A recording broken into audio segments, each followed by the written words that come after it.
Yo, what's up fanbase? It's your boy Blaze Hollow coming at you with a new story. This time I decided to do my own self-insert of what if Blaze was in My Hero Academia. I know a lot of people are probably saying, why are you doing this? This is going to be a waste of time. Nobody ever really likes a self-insert series. Well, guess what? I'm doing it anyway. It's my birthday month and I decided to celebrate a little bit about myself. So with all that said, let's start that intro and get into it.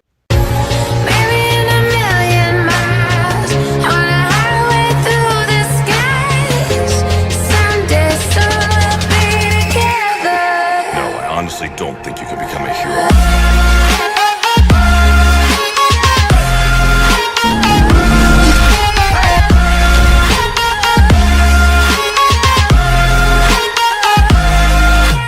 It was just a regular day in class where a redhead was just constantly taking notes on different types of quirks, along with figuring out ways to mix them with other types of quirks and maybe even make them better. As he looked behind him to see a really good friend, probably like a brother from another mother, Ed, who seemed to be using his signature technique, sleeping with his eyes open. "Wake up, Ed, before I decide to backhand you." Ed heard those words as he started to wake up, blinking his eyes rapidly, trying to get moisture back to them. "Seriously, you couldn't just let me sleep on the last day, Blaze? Also, you know if you would have hit me, I would have punched you right in the nose, right?" Blaze rolled his eyes as he was clicking his pen a little bit. "You can definitely try, but most likely I would have gotten up and kicked you right in the balls afterwards." While the both of them were having their back and forth, a blonde-haired guy that was sitting in the next row next to them in class decided to change his hand to mechanical tendril to get in between them. As the both of them looked towards the individual, they noticed that it was one of their closest friends, Fred. "Can you two go at least 5 minutes without trying to get under each other's skin? I'll never understand how you could be the closest of friends but yet also the greatest of enemies at the same time." Ed decided to roll his eyes. Because of friends like Blaze, who needs enemies? Blaze shook his head as he was just ignoring Ed, as he was very fascinated by Fred's quirk for its multiple uses. "I truly wish I could copy a quirk like yours, Fred, but I'm just not good with all that scary stuff like you are. It's like a second weakness besides not being able to copy mutant type." Fred had a big grin on his face as his hand went back to normal, showing that it was partially flesh and machinery at the same time. "I'm actually quite grateful that you can't. I can only imagine what you would do to people if you got a hold of my nightmare quirk and you could use it properly without being scared of your own creations." Ed had a few ideas of what Blaze would do with Fred's nightmare quirk, but then he also thought about what would happen if Blaze could actually use mutant type quirks, and that just sent a chill down his spine in the worst way possible. "It's not just your quirk, Fred, that I have a problem with him being able to get a hold of. It's the idea of him having mutant type abilities like animals in Blaze's hand just sound like a true nightmare to my ears." Blaze closed his notebook as he just turned to look at Ed. "I feel offended." While the three of them were basically discussing idealism about animalistic quirks, the teacher finally walked into the classroom. "Settle down, all of you. Just because it's the last day of school doesn't mean you get to act like a bunch of rowdy teenagers." Blaze decided to play a little bit of a joke as his hand came off underneath the desk as it floated around a little bit, getting behind the teacher, then tapping him on the shoulder. Seeing him flinch made Blaze smile. "What's the matter, Sensei? Why are you so jumpy?" Teacher looked around for a minute, wondering what tapped him on the back. "It's nothing, Mr. Hollow." Fred noticed what was going on as he put his head down, letting out a melody which started to affect everybody, making them see nightmarish creatures, which everybody screamed except for Ed and Blaze. "Why is everybody screaming like they're seeing a ghost?" Teacher fell onto his ass like he was about to have a heart attack from seeing these abominations so quickly, but he then tried to steady himself. "Fred, knock it off. I know you're using your quirk right now, so turn it off before I send you to the principal's office on the last day of school." Fred shut off the melody that was coming off of him as he just looked around, enjoying everybody's face. "It's always a joy to hear everybody scream when I show off my little nightmares, but why can I never get you to?" Ed was yawning as he was rubbing one of his eyes. "My quirk allows me to see auras, and your illusions don't give off any auras, so I already know that they're fake." Blaze reached into his bag as he pulled out an old notebook that seemed to have sketches all over the front of it as he flipped it open midway through. "I actually have a lot of extended notes on your abilities and habits when you were about to use it, like making sure that no one can see your mouth or face because you're trying to make sound waves come out, so when I saw you put your head down, I already knew that you were going to try using using your illusions. Teacher was annoyed, wondering when the third one was actually going to start causing mischief. And the three of you stopped causing problems on the last day. I know that you're called the Mischief Trio, but you should try to rebrand yourself as better students since you're close to being the top students of our school. Ed smirked, knowing that he couldn't be outdone by his friends. Even though it would be bothersome, he then used his speed to quickly grab the documents that were on the desk right next to the teacher as he appeared right in his chair before anybody would notice. So, Sensei, what are you going to be teaching us on the last day of school? Teacher was happy to see that the third mischief maker was actually trying to be peaceful on the last day. Well, I'm glad you asked. I was told to give you all this career aptitude test. As he turned to grab the papers that were on the desk, only to see that they weren't there. Wait a minute, where did the documents go? I just put them down here. Ed smiled as he tossed the documents into the middle of the classroom, making them rain down like confetti. I think we found them, Sensei. Teacher facepalmed, knowing that it will never be that easy. Well, I was going to say why bother, because I know you're all going to want to go into the hero course, but because the three of you had to make today even more difficult, why don't you make your way to the... Before the teacher could finish that sentence, the bell rang, getting all the students excited as they left their seat, especially the three troublemakers. Quickly, Blaze and Fred grabbed onto Ed and dragged him behind the both of them as they ran for the front gates, wanting to get out of the classroom as quickly as possible. Once they arrived at their destination, they dropped Ed right between them. Blaze was just annoyed as he was catching his breath from running so fast. Why is it that we always have to help you get out of the classroom quickly when you're probably the fastest out of all of us? Ed was rubbing the back of his head since he was dropped on it. Because it's too much effort to run, he most likely wasn't gonna do anything anyway. It would be too much paperwork for him on the last day. Ed was stretching as he popped a few of his joints. Either way, I gotta get home to help out with the family restaurant. Try not to get arrested by doing something stupid, you two. Blaze just put a hand over his heart. I feel offended that you think that I would get arrested. Ed just had a major sweat drop. If I end up getting arrested by the police, it's probably because Blaze did something but was able to get out of the way in time and I ended up taking the blame. Fred was just laughing as he shook his head, looking at the both of them. Either way, I'll see you guys around. Blaze watched Fred run off as he was wondering what he was going to do now that the summer had started when an idea came to his mind. Hey Ed, wanna go quirk hunting with me? Ed was annoyed, just wanting to go home and get some more sleep. Not really, I just want to go home and be with my girlfriend. Blaze didn't want to really go quirk hunting by himself today, so he had to come up with a method on how to get Ed to come with him. First off, stop calling your mattress your girlfriend, it's weird, and second, what if I promise to buy all of the snacks while we're out? Ed groaned in annoyance, but rather save the money on food today by having someone else pay for it. Fine, but you better not take all day like last time, and if we end up running in a sewer again, I swear I'm going to punch you into the wall. Blaze just put his hands over his eyes, feeling insulted by his best friend yet again. First of all, I did not intend for us to be running around in a sewer, but that person's quirk seemed a lot better than it actually was, and second, I actually have a planned out route for us to take. I was trying to figure out how badly he was going to need to run today from the pro heroes because of Blaze's stupidity. Oh great, leader, please tell me, how do you plan on getting in contact with so many heroes today without us getting in trouble? Blaze got annoyed by Ed and decided to smack him right in the face, but because of Ed's high durability, it ended up hurting him more as he pretended like it didn't hurt. Well, first, there's a book signing downtown by Best Jeans that's going on today and tomorrow. I figured I would buy one of his fashion books, and as doing so, I would shake his hand. Afterwards, I've been seeing where Mount Lady usually does her patrols. We can act like fans and try to get a photo and a handshake with her. Afterwards, we'll just be walking around a little bit to see who we run into. I did not like the sound of all this walking the more that Blaze was explaining the details of his plans. Well, we're stopping at the convenience store first. I need some sugary snacks because my sugar levels are starting to get low. Blaze rolled his neck around until a little bit of his head just came off as it started to float in the air. You annoy me sometimes that you make my own head come off. Blaze then proceeded to put his head back on as he started to walk towards the convenience store. Come on, let's go. We're burning daylight. After a little bit of walking, they arrive at the local convenience store as the cashier kindly waves at them, seeing them as regular customers. As a couple of people were shopping, Ed quickly made his way towards the chocolate and sweets section while Blaze was making his way towards the bathroom. While the both of them were getting their business done, that's when a group of men in black masks came in as the one in the center started to shoot off a few bullets, getting everybody's attention. Alright, everybody up against the wall and on the floor. If no one tries to be a hero, you'll get out of here alive. Most all of the civilians were freaking out. Majority of them hurried up and get up against the wall with their hands up, all except for Ed, who was still focused on what type of chocolate he wanted to eat, either if he wanted to get dark chocolate, white chocolate, or a mix of in between, only for him to then feel someone grab him on the arm, which looked like a big bulky man who was like a mixture of a gorilla and a human. Hey, didn't you hear what the boss said? Get up against the wall, dumbass, unless you want to get bruised up. Ed looked at the man like he didn't care as he snatched his arm back and started to scratch the back of his head. Am I supposed to be afraid of you? Why don't you just keep on walking while you let me just pick out my candy? Gorilla proceeded to punch Ed right across the face. Maybe that will get you to stop acting like a smartass and get in line with the others, idiot. Ed was borderline annoyed as he just turned to look at the guy who just punched him as he could feel the aura that was flowing through his body. He then gathered all of his aura into his fist as he then punched the gorilla-like man right in the chest, sending him flying across the convenience store. You really want to piss me off. It's one thing that my friend is making me do all this exercise after school, but it's another thing when you guys can't let me pick out my candy in peace. Other three convicts were confused as they saw their partner basically get slammed into the back wall of the register as he seemed to be knocked out from the blow, with a fist indented into the gorilla-like man's chest from the guy that punched him. The guy with the gun was pointed right at Ed, who seemed to be watching his other two subordinates move to the opposite sides of the store, trying to go for a pincer maneuver in case something goes wrong. You really shouldn't have done that. I didn't want to cause a blood splatter today, but I feel like I gotta make an example out of you. Ed was a little bit worried. Even though he was a little charged up from the earlier punch, he doesn't know if he has enough to actually withstand a bullet. Alright, it's a little bit too much effort to deal with this any further, so why don't we just put the gun down and not do anything crazy? The man with the gun just laughed like he just heard a stupid child telling a joke. Okay, brat, do you actually have any idea who I am? The name's Vector, one of the greatest villain shooters out there. Since you just took out one of my own men, I don't think that you're going to be getting out of here in one piece. All this was happening, Blaze was coming out of the bathroom as he creeped his head out a little bit, seeing what was going on as he decided to break down his body into small pieces until he was basically behind the counter by the register as he noticed the intercom system and got a funny yet crazy idea. Hello, this message is going out to all the criminals in the vicinity. We do not sell to your kind. We would like for you to exit the building peacefully. If not, I will have to give you a major ass whooping, so please comply.